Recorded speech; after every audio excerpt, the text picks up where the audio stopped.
Meditation in sport is not only helpful in the performance of the athlete, it can also aid athletes who are facing depression, anxiety, stress from the sport itself, or any other mental health illnesses.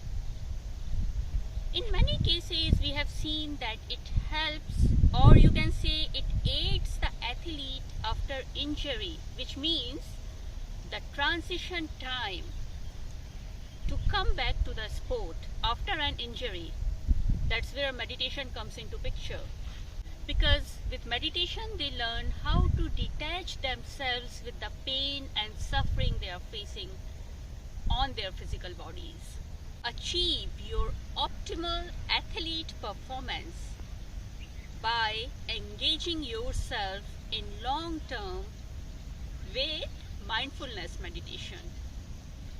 Practice mindful meditation daily to enhance your sports performance, skills and ability. Not only this, but also decrease your comeback time to the sport after an injury. Thank you very much for listening. Namaste.